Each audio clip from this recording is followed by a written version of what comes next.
Jai-Ho wiped down the counter of the small entertainment venue called the Laughing Moon. She looked up at the ceiling where small lights twinkled like stars. Though they were fake, they reminded her of the real stars she could see from her home on Earth.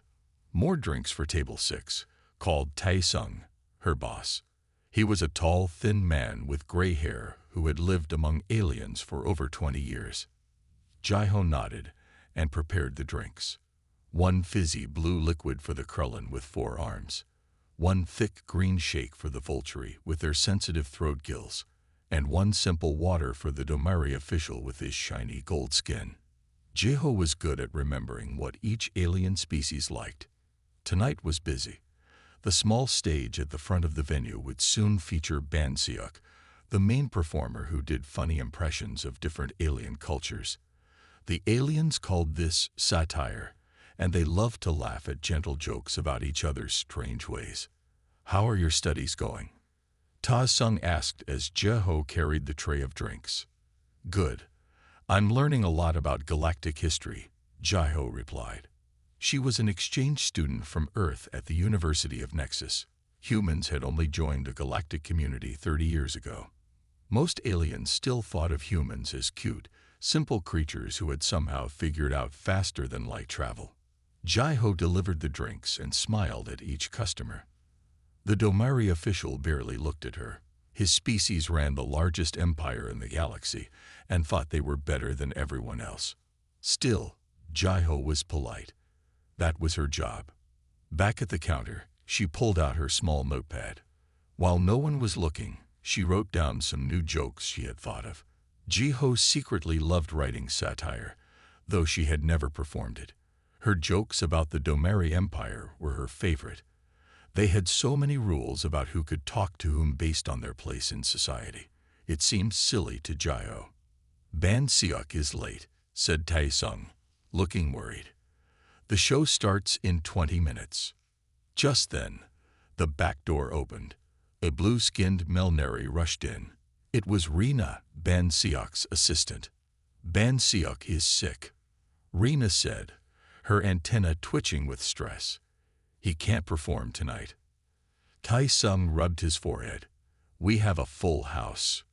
We can't cancel." Jai-Ho looked at her notepad. Should she offer? No, that would be crazy. She had never performed before. But the venue needed help. "I could do it," Jai-Ho said quietly. Tai-sung and Rina both turned to look at her. "You?" Ta-sung asked. "I didn't know you were a performer." "I'm not. Officially," Jai-Ho admitted. "But I've been writing material and watching Ban Seok. I think I could do a simple show." Tae-sung looked at the crowded venue, then back at Jai-Ho. He seemed to be thinking hard about something. "Let me see your material," he finally said. Jai-Ho handed him her notepad. Tae-sung read it quickly, his eyes growing wider. "Where did you learn about the Domari caste rituals?" he asked. "In my history class, and I observed the Domari who come here. They always sit according to rank. They never let lower castes speak first." Jai-Ho shrugged. "It just seems like good material for jokes." Tae-sung handed back the notepad with a strange look on his face. "These are very insightful observations. So, can I perform?" Jai-Ho asked hopefully. Tae-sung hesitated, then nodded. "Yes, but stick to your lighter material. Nothing too pointed about the Domari." Jai-Ho smiled brightly. "Thank you. I won't let you down." As Jai-Ho went to prepare for her first show, she didn't notice Tae-sung watching her with an intense expression. She didn't see him take out a small device and send a message that read, "Potential natural talent identified. Monitoring situation." Jai-Ho was just happy to get a chance to tell her jokes. She had no idea that her observations about alien cultures were anything special. She was just a human girl who found some things funny. She certainly had no idea that words could topple kingdoms. Jai-Ho stood backstage, her heart beating fast. The small room behind the stage was barely big enough for her to turn around in. She looked at her notepad one more time, going over her jokes. 5 minutes until showtime, Rina said, poking her blue head through the door. The place is packed. Even more Domari have arrived. Jaiho's stomach tightened. More Domari. Yes, a whole group of officials. They're sitting in the special section. This wasn't part of the plan. Jiho had prepared jokes about the Domari, but she had not expected so many to be in the audience. She quickly flipped through her notes, looking for safer material. "You'll be fine," Tai-sung said, appearing behind Raina. "Just remember what I said. Keep it light." Jiho nodded, but her mind was racing. Her best material was about the Domari. Without it, her show would be boring. "It's time," Raina announced. Jiho took a deep breath and walked onto the stage. The lights were bright, making it hard to see the audience, but she could make out the golden skin of the Domari officials in the front row. They sat perfectly straight, arranged by rank, with the highest-ranking official in the center. "Good evening," Jiho said into the microphone. Her voice shook a little. "I'm Jiho. I usually serve drinks, but tonight I'll try to serve some laughs." There was polite applause. Jiho launched into her first jokes about the weather on Nexus and how different species reacted to rain. The audience chuckled. It was going okay, but not great. Then Jiho saw a lower-ranked Domari servant bring a drink to a higher-rank official. The servant bowed low, keeping his eyes down. The official didn't even look at him. Something clicked in Jiho's mind. She put aside her notepad. "You know, as a human, I find the Domari Empire fascinating," she said. In the wings, Tai-sung stiffened. This wasn't the safe material they had discussed. On Earth, we have this old saying, "No one is too good to say thank you." Jiho continued. "But in the Domari Empire, saying thank you to someone of lower rank is actually against the rules, isn't it?" The audience grew quiet. The Domari officials stared at her. "I tried an experiment last week," Jiho said. "I thanked a Domari noble for holding the door open. He looked like I had slapped him." She imitated the shocked expression. Surprisingly, some people laughed. Even a few Domari smiled. Encouraged, Jiho continued. "You Domari have interesting rules. The higher your rank, the less you have to carry your own things. I saw a level 1 noble yesterday. He had 5 servants just to carry his shopping bags. 1 bag per servant." More laughter. Jiho was finding her rhythm. "But here's what I don't understand. If being high rank means you do less work, and doing less work means you're high rank, who decided the first high rank person? Did someone just wake up and say, 'I'm not carrying my own stuff anymore. I'm important now'?" The audience roared with laughter. Even some of the Domari officials were chuckling. Jiho continued with more observations about the Domari caste system, but she made sure to laugh with them, not at them. She pointed out how humans had similar social rules that were just as silly. From the side of the stage, Tai-sung watched with a mixture of concern and amazement. Jiho was doing something remarkable. She was questioning the foundation of the Domari Empire in a way that made them laugh at themselves. In the audience, one Domari official was not laughing. He was recording the performance on a small device. His name was Junho, and he had a thoughtful expression on his face. As Jiho finished her set to thunderous applause, she had no idea that her words were already spreading. A Domari server had also recorded her performance and was sending it to friends on colony worlds. Jiho bowed and walked off stage, grinning widely. "That was amazing," Rina said. "It was certainly something," Tai-sung added, his face unreadable. Jiho smiled, proud of herself. It was just a comedy show after all. What harm could it do? 1 week after Jiho's performance, life at the Laughing Moon seemed to return to normal. Jiho went back to serving drinks and attending her classes. Van Seok recovered from his illness and returned to the stage. Everything was the same. Except it wasn't. "Have you seen this?" Ta-sung asked, showing Jiho his tablet during her break. On the screen was a news report from a Domari colony world called Naresh. Jiho watched the video.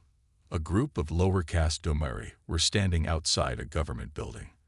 They were holding signs with words written in Domari script, but there was one sign in English that Jai-Ho could read. No one is too good to say thank you. Her own words. From her comedy show. I don't understand, Jai-Ho said, looking up at Tae-sung. Why are they using my joke at a protest?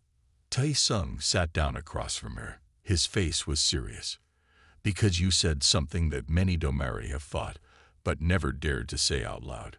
But it was just a joke.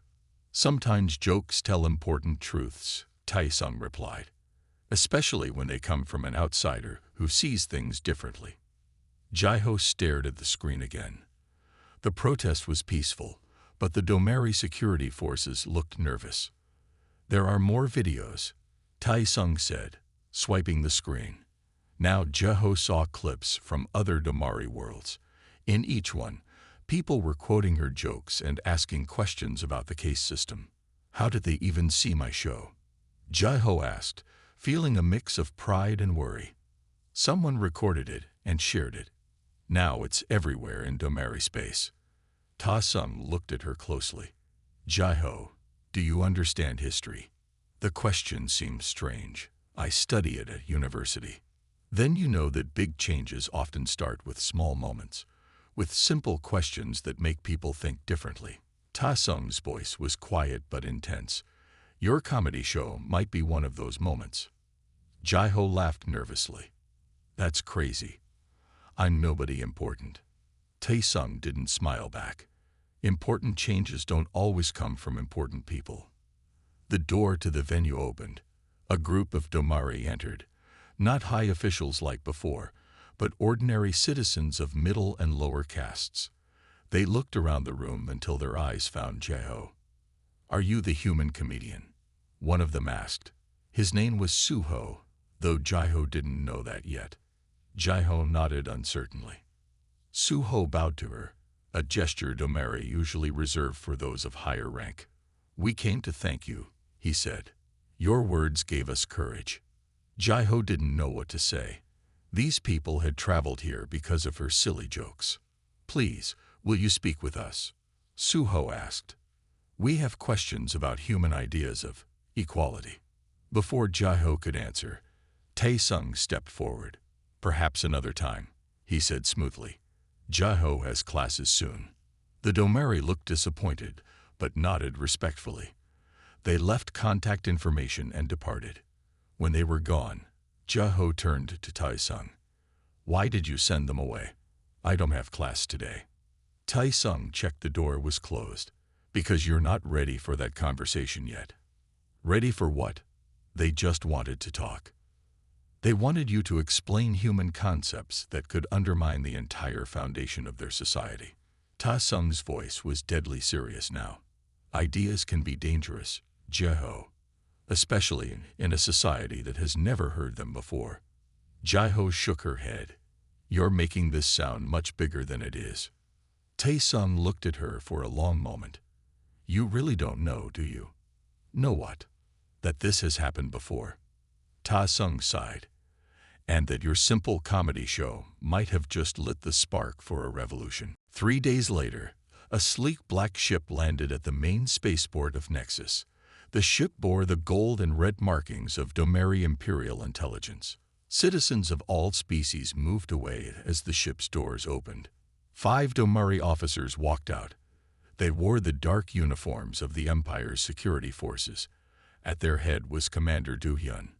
He looked like a Domari with his golden skin, but something about his eyes seemed different. We seek information about a human female, Do-hyun told the spaceport officials. She performs at an entertainment venue called the Laughing Moon. The officials quickly gave them directions. No one argued with Domari intelligence. At the Laughing Moon, Jai-Ho was setting up tables for the evening show when the door opened. The 5 Domari officers walked in. The room went silent. Tae-sung stepped forward. Welcome to our humble venue. How may I help you? Do-hyun looked past him directly at Jai-Ho. Are you the human comedian who performed here 2 weeks ago? Jai-Ho's heart beat faster. Yes, That's me. I need to speak with you, privately. Tae-sung moved between them. Any questions can be asked with me present. She is my employee. Do-hyun studied Tae-sung carefully. Something passed between them, a look of recognition that Jae-ho didn't understand. Very well, Do-hyun said. We are investigating the source of civil unrest on 7 Domeri colony worlds. All evidence points to a performance given at this venue. It was just comedy, Jae-ho said. I didn't mean to cause trouble. Intentions are irrelevant. Results are what matter. Do-hyun pulled out a small device and played a clip from Jae-ho's show. It was the part where she questioned why the highest ranks did the least work. This joke has been shared millions of times across Domeri space, Do-hyun said. Workers on farming worlds are refusing to harvest crops until high officials help with the work. Jae-ho's eyes widened. That's not what I meant at all. Perhaps not, Do-hyun said. But I need to understand how you knew exactly which parts of our system to question. Who gave you this information? Who trained you in subversive techniques? No one, Jae-ho said. I just said what I observed. Do-hyun's eyes narrowed. No one simply observes the weaknesses in a social system that has existed for 10,000 years. Humans have a different perspective, Tae-sung cut in. Our history is full of changing social systems. What seems normal to you seems strange to us. Do-hyun turned to him. And you are? Tae-sung, manager of this venue. How long have you been on Nexus, Tae-sung? 23 years. Do-hyun made a note. A long time for a human to live away from Earth. While they talked, Do-hyun's officers were scanning the venue with small devices. One officer approached and whispered something to Do-hyun. Interesting, Do-hyun said. He turned back to Jae-ho. Your university records show you study galactic history. Your papers on comparative political systems are unusually insightful. Jae-ho didn't know how they got her school record so quickly. I just find it interesting. Do-hyun stepped closer. There is a human concept that most alien species don't understand. You call it political insight, the ability to see the unwritten rules of power. He paused. Most advanced civilizations bred this trait out of their populations thousands of years ago. It caused too many problems. Jae-ho looked confused. I don't understand. No, you don't, Do-hyun said. But you still have this ability naturally. That makes you dangerous. Tae-sung stepped forward again. Commander, surely you're not suggesting that a simple comedy show by a student is a threat to the Domeri Empire. Do-hyun stared at Tae-sung for a long moment. Then he smiled, but it didn't reach his eyes. Of course not, he said. But I will be staying on Nexus to monitor the situation. And you, Jae-ho, will not perform again until this investigation is complete. As Do-hyun and his officers left, Jae-ho turned to Tae-sung. What did he mean about breeding out political insight? Tae-sung looked troubled. It means, Jae-ho, that you can see things that most beings in the galaxy cannot. And some people find that very frightening. That night after the Laughing Moon closed, Tae-sung locked the doors and checked for listening devices. He seemed more careful than usual. Jae-ho sat at one of the empty tables, tired and confused. We need to talk, Tae-sung said, sitting across from her. But not here. He led her through the back door and down a narrow alley. They walked for 10 minutes until they reached a small park. The artificial sky of Nexus was dark, with programmed stars twinkling above. Are we hiding from the Domari? Jae-ho asked. Yes and no. Ta-sung checked around them once more. We're hiding from anyone who might be listening. They sat on a bench. In the distance, the lights of the city glowed. Jae-ho, what do you know about how humans joined the galactic community? Ta-sung asked. We discovered faster than light travel 30 years ago. We made first contact with the Melneri, who introduced us to the Galactic Council. Tae-sung smiled. That's the official story. What do you mean? Humans have been traveling in space for over 100 years, Tae-sung said. We kept it secret from the rest of the galaxy. Jai-ho stared at him. That's impossible. Someone would have seen us. Not if we were careful. Not if we disguised ourselves. Ta-sung touched his face. Like Commander Do-hyun. He looks Domari, but he's as human as you and me. What? Jai-ho couldn't believe it. Why would humans pretend to be aliens? Before Tae-sung could answer, a voice spoke from behind them. Because we discovered something dangerous about ourselves. Jai-ho turned. Commander Do-hyun stood there, but he looked different. The golden sheen of his skin was fading, revealing human features underneath. A disguise, Do-hyun explained, sitting next to them. Very advanced technology. We've had it for decades. Jai-ho looked between the two men. I don't understand. What's going on? Tae-sung sighed. We are both agents of a human organization called the Cultural Observation and Response Team. CORT for short. We study alien civilizations, Do-hyun added. And sometimes, we change them. Jai-ho shook her head. That's crazy. Humans don't have that kind of power. But we do, Tae-sung said. Not through weapons or technology. Through ideas. Do-hyun nodded. 20 years ago, a human exchange student named May-rae wrote a paper on the Kuril hegemony's economic system. It was published in a small academic journal. Within 3 years, the entire hegemony had collapsed. One paper did that. Jai-ho couldn't believe it. The paper pointed out simple flaws that no one inside the system could see. Tae-sung explained. It was like a virus spreading through their culture. They had no defense against it.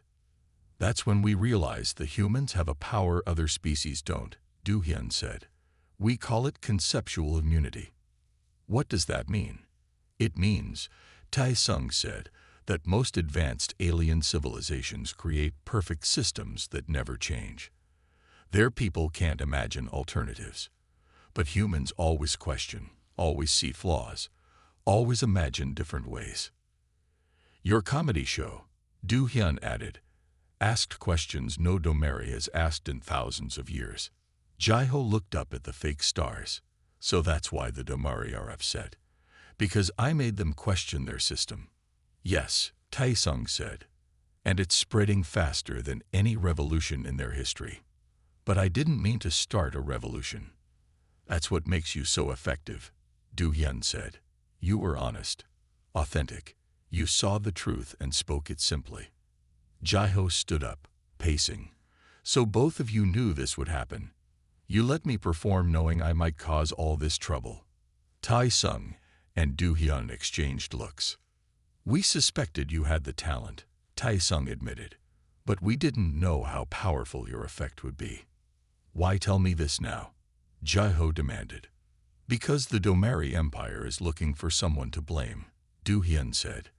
And we need to protect you. Also, Tae-sung added, because we want to offer you a choice. What choice? Join us, Do-hyun said simply. Learn to use your talent consciously. Help us guide the changes you've started. Or, Jai-ho asked. Or return to Earth and live a normal life, Tae-sung said. We'll contain the damage as best we can. Jai-ho looked at both men, these strangers who had suddenly revealed a hidden world to her. How do I know you're telling the truth? She asked. In answer, Do-hyun handed her a small device. Watch this. It's footage from the Kuril Revolution. You'll see May-rae, the student I mentioned. You'll see what one human with political insight can do. Jai-ho took the device, her hand trembling slightly. The world she thought she knew was changing around her. Jai-ho sat in a small room inside a building she had never seen before. The walls were plain white. There was only a table and 3 chairs. On the table was the device Do-hyun had given her. She had watched the recording 3 times. It showed a human woman named May-rae giving a talk at a university. May-rae spoke about the Kuril hegemony's economic system. She asked simple questions. Why did workers make less money when they made more goods? Why did farm owners get paid when crops failed? The recording also showed what happened after. Protests, changes in laws, and finally, the complete collapse of the Kuril government. all because of a few questions from a human student. The door opened. Tai-sung and Do-hyun entered. Do-hyun now looked fully human, his golden domari skin completely gone.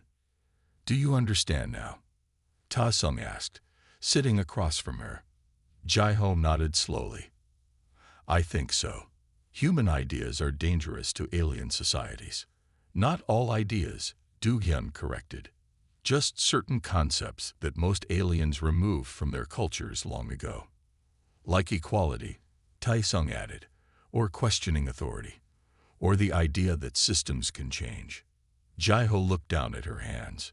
"So my comedy show was full of these dangerous ideas," Do-hyun finished. "You questioned why higher ranks deserve more without doing more. That's a concept the Domari removed from their thinking 5,000 years ago." Jae-ho felt both powerful and afraid. "What happens now?" "That depends on you," Tai-sung said. "The Domari Empire is in trouble. Your ideas are spreading. Lower castes are asking questions they never asked before. Some are refusing to work," Do-hyun added. "Others are demanding rights. A few are even using violence." "That's terrible," Jae-ho said. "I never wanted violence." "Ideas, once released, take on a life of their own," Tai-sung said. "But they can be guided." "That's where Cord comes in," Do-hyun explained. "We don't start revolutions for fun. We carefully introduce ideas when societies are already about to change. Then we help guide that change to prevent chaos and war." "And you want me to help?" Jae-ho asked. "Yes," Tai-sung said. "You have a natural talent. You understand the Domari better than most of our trained agents." "What would I have to do?" Do-hyun leaned forward. "Learn, train, understand your power. Then help us talk to the Domari leaders and reformers." "We want change without destruction," Tai-sung said. "Progress without war." Jae-ho thought about it. "And if I say no? If I go back to Earth?" "We'll respect your choice," Do-hyun said. "But the changes you started will continue without guidance. More violence is likely." Jae-ho stood up and walked to the small window. Outside, she could see the towers of Nexus City. Somewhere out there, Domari were fighting because of words she had spoken. "How many other humans know about this?" she asked. "Very few," Tai-sung replied. "Most humans believe the official story about our recent arrival in galactic society. Why keep it secret from our own people?"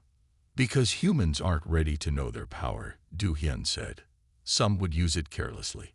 Others would use it for control." Jae-ho turned back to them. "And you too. How do I know you're using it wisely?" Tai-sung smiled. "A good question. The kind that shows why you're valuable." "We don't control," Do-hyun said. "We guide. We help societies find better paths without losing what makes them special." "The Domari Empire doesn't need to end," Tai-sung explained. "It needs to evolve, to find balance, to keep its beauty while leaving behind its cruelty." Jae-ho sat back down. "And you think I can help with that?" "We know you can," Do-hyun said. "You started this fire. You can help control it. But the choice must be yours," Tai-sung added. "Freedom to choose is one of those human ideas we value most." Jae-ho looked at the device on the table. The faces of the Domari who had thanked her at the Laughing Moon flashed in her mind. What would happen to them?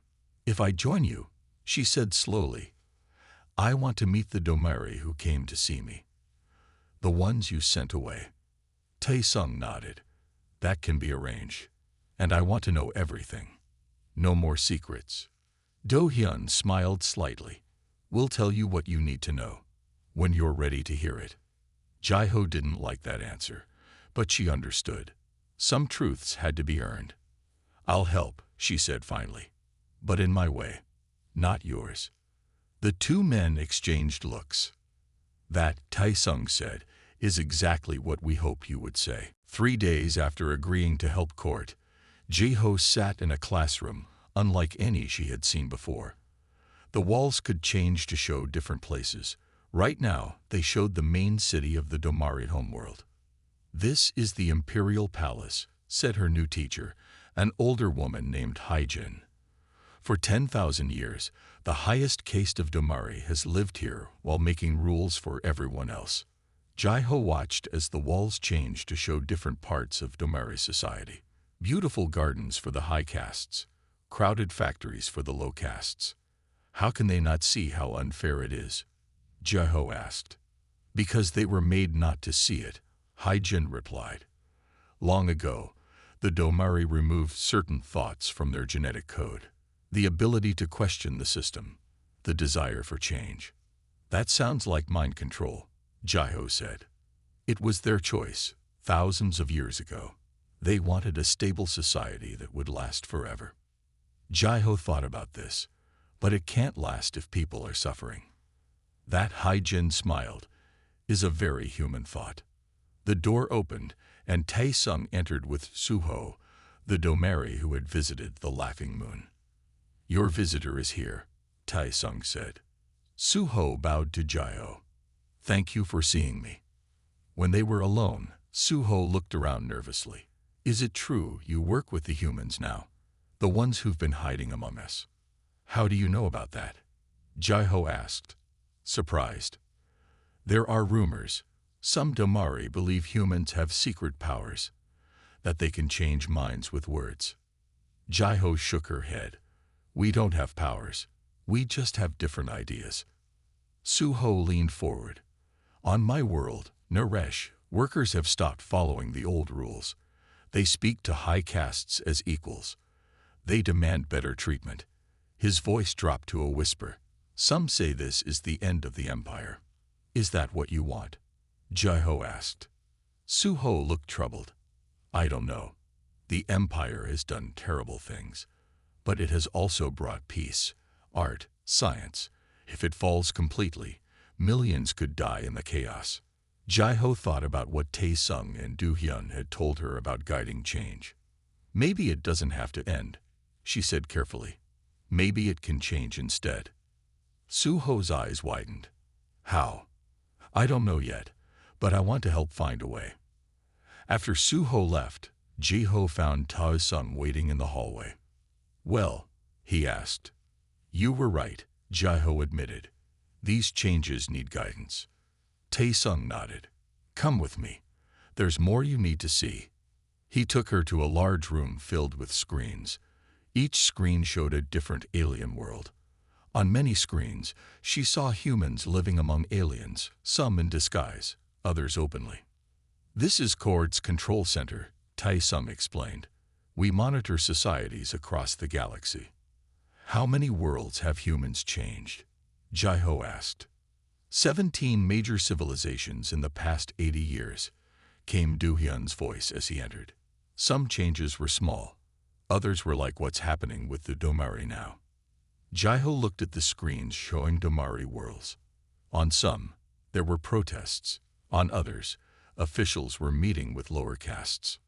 We're not controlling them, Do-hyun said, seeing her concern. We're offering alternatives they couldn't imagine before. Is that right? Jaiho asked. To change how people think.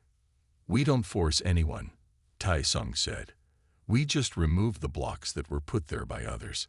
Jaiho watched the screens for a long time. She saw suffering, but she also saw hope. Domari of different castes talking together, something that had never happened before. I need to understand more, she said finally. About humans, about aliens, about why we're so different. That's why you're here, Do-hyun said. To learn, to understand your power. And then what? Then, Tae-sung smiled. You'll help us talk to the Domari leadership. They need to hear from the human who started all this. Jaiho felt afraid but also excited. Yesterday she had been a simple student. Now she was part of something much bigger. I'll do it, she said. But we need to move fast. Suho said some people are using violence. That's not what I wanted. Ideas spread in different ways, Do-hyun said. Some peaceful, some not. Your job will be to promote the peaceful path. Jaiho nodded, making her decision final. She would use her strange human power, the power of new ideas, to help guide the change she had accidentally started. She just hoped she wasn't too late. 2 weeks of intense training passed. Ji-ho learned about Domeri history, culture, and politics. She studied how Coorti had helped guide other societies through big changes. Every night, she fell asleep exhausted, but with her mind full of new ideas.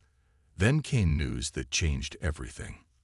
The Domeri High Council knows about us, Do-hyun announced during a morning meeting. His face was grim. They've discovered our agents on 3 worlds. How? Ta-sung asked. Someone talked. Do-hyun looked at the screens showing Domeri worlds. And now they're hunting for anyone connected to court. What about Jeho? Hae-jin asked. They know she's with us, Do-hyun said. They've sent special forces to find her. Jeho felt cold fear in her stomach. They want to kill me. They want to stop what you started, Tae-sung explained.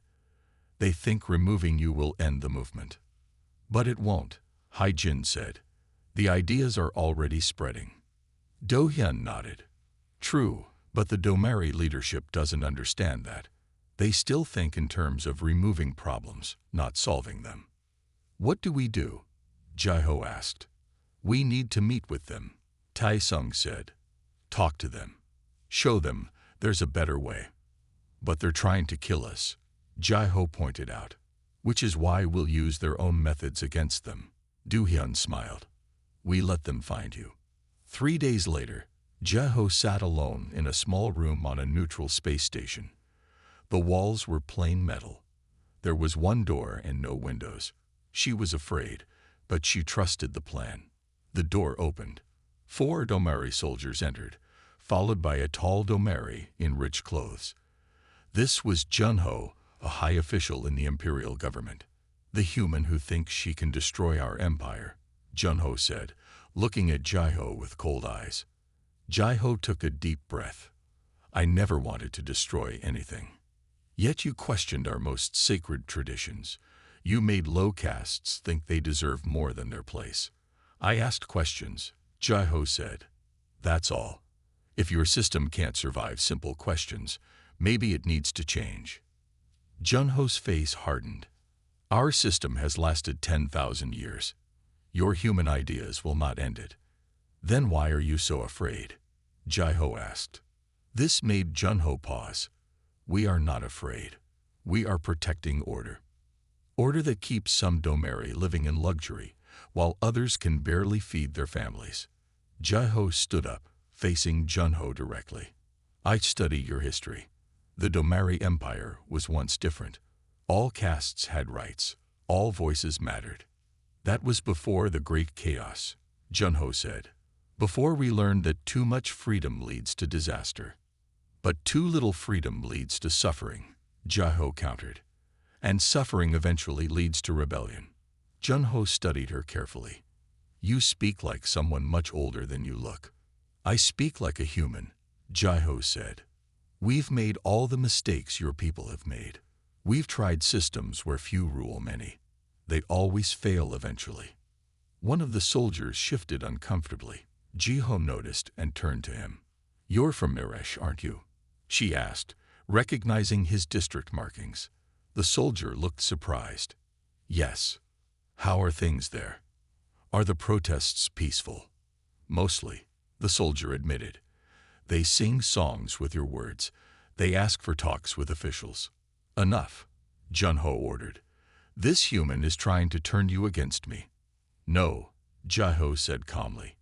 I'm showing you that we can talk to each other. Middle caste to high caste. Human to Domeri. Without violence. Junho stared at Jeho for a long moment. Then, surprisingly, he dismissed the soldiers. When they were alone, he sat down. You were meant to be an easy target, a simple comedian who accidentally caused trouble. But, Jeho asked, but you speak with knowledge, with purpose. Junho leaned forward. Who are you really working with? Jeho made a quick decision. People who want to help the Domeri Empire survive by changing it, not destroy it. Humans have been interfering in our affairs, Junho said. For how long? Long enough to know that killing me won't solve your problems, Jaiho replied. Your empire is changing. You can fight it and lose everything, or guide it and save what matters most. Junho's expression showed conflict. For the first time, Jaiho saw that even high-caste Domeri could question their system. What do you propose? He finally asked. A meeting, Jaiho said, between your leaders and ours, to find a peaceful path forward. Outside the room, Do-hyun and Tae-sung watched through hidden cameras. They exchanged looks of surprise and respect. She's better at this than we expected, Do-hyun said quietly. Yes, Tae-sung agreed. She might just prevent a war. 5 years passed. Jaiho stood at the window of a tall building on the Domari homeworld. Below her, the city looked different than in the images she had first seen during her training. People of all castes now walked together in the central plaza, something unthinkable 5 years ago.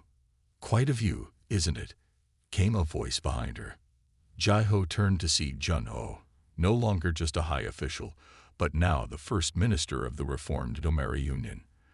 The empire had not fallen, but it had changed in ways few could have imagined. I still can't believe it sometimes, Jaiho said. That all this started with a comedy show. Junho smiled. Ideas are like seeds. They need the right soil to grow. Our society was ready for change, even if we didn't know it. They walked together to a large meeting room where representatives from all Domeri castes sat around a circular table. This was the new Council of Voices, where all levels of society had a say in government. The education reforms are working well, reported Myre, a former lower-caste worker who now led the education ministry. Children of all castes learn together now. And the economy? Junho asked. Growing stronger, said another minister. When workers have a stake in their work, they work harder. Jaiho listened with pride. These changes had not been easy. There had been hard times, even some violence. But Cord had helped guide the transition, ensuring the Domeri kept their cultural pride while building a more fair society. After the meeting, Tae-sun joined Jaiho on a balcony overlooking the city. You've done amazing work here, he said. Few agents achieve so much in their first assignment. I had good teachers, Jaiho replied. And the Domeri did most of the work themselves. They just needed to remember ideas they had lost long ago. That's why humans are so valuable in the galaxy, Tae-sung said. We remember what others forgot. Do-hyun appeared, wearing his human face now without hiding. Since the reforms, court agents could work openly with the Domari government. The Galactic Council has noticed our work here, Do-hyun said. More species are asking questions about their own systems. Is that good or bad? Jaiho asked. Both, Tae-sung answered. Change is never easy, but at least now it can happen with guidance. Jaiho thought about her journey. From a simple student serving drinks to a key diplomat helping reshape an ancient empire, all because she saw things differently and wasn't afraid to say so. There's something I've been wondering, she said. Did you plan for me to perform that night? Did you know what would happen? Tae-sung and Do-hyun exchanged looks. We knew you had potential, Tae-sung admitted, but the timing was accident. Ban Seok really was sick. And my jokes really were just jokes, Jaiho said. I didn't know they would change everything. That's the power of human perspective, Do-hyun said. We see things as they could be, not just as they are. A young Domeri approached them. He wore the simple uniform of a student. Minister Jaiho, he said, bowing slightly, the children are ready for your talk. Jaiho smiled. Every week, she spoke to Domeri children about Earth and human ideas, not to change them, but to share with them. Will you tell us the story? The student asked hopefully, about how you didn't know you were changing history. Yes, Jaiho said. It's important to remember how it all began. As she followed the student, Jaiho looked back at Tae-sung and Do-hyun. They had become her mentors, her friends, her family in this strange new life. The galaxy is changing. Du Hyun called after her, and humans are leading the way. Jai-ho nodded. She understood now what made humans special in the vast universe. Not technology or strength, but ideas. The ability to question, to imagine different ways, to see beyond what is to what could be, and sometimes to change worlds with nothing but a joke. As she walked toward the classroom full of eager young Damari, Jai-ho thought about that night at the Laughing Moon 5 years ago. How she had been so nervous. How she had just wanted to make people laugh. She had done much more than that. She had made them think. And thinking, she now knew, was the most powerful force in the universe. The end.